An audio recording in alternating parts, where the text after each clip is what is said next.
Okay, so I hope you try to solve this position. So first thing to notice in this position, I'm sure which you did, is both the queens are hanging. So white can capture black's queen, but black can also capture white's queen on e2.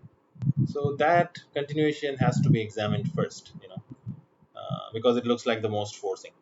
Other checks like rook h8 or knight f6 don't lead to anything.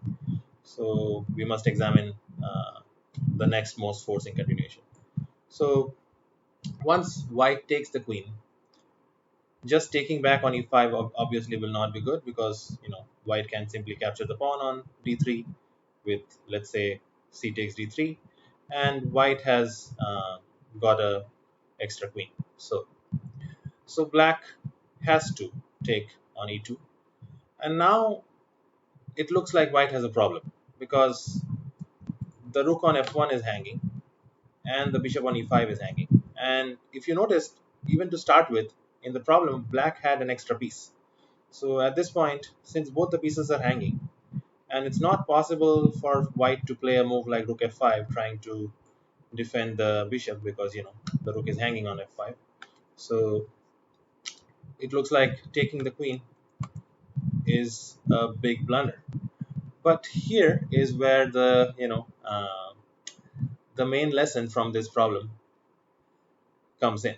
So after queen bishop takes e5, d takes e2, you need to make sure that you do not terminate your calculation prematurely in this position. Okay, so if you said to yourself that, okay, both my pieces are hanging, this line clearly doesn't work, and if you now went on and tried to look for other solutions, then you need to train yourself to look deeper, as long as there are forcing moves available. In this position, white in fact has a forced checkmate. If you hadn't seen it before, go ahead, pause your video right now, and try to find a forced checkmate, how white can checkmate black. Okay, I hope you have seen the uh, moves that white has to make. So white continues with the most forcing knight f6 check.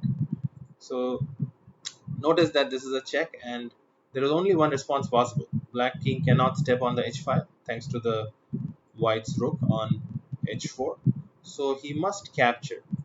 And now white actually will capture back with the bishop, setting up an unstoppable rook to h8 mate threat. And this is so strong that black can even capture the rook and promote, and white takes back.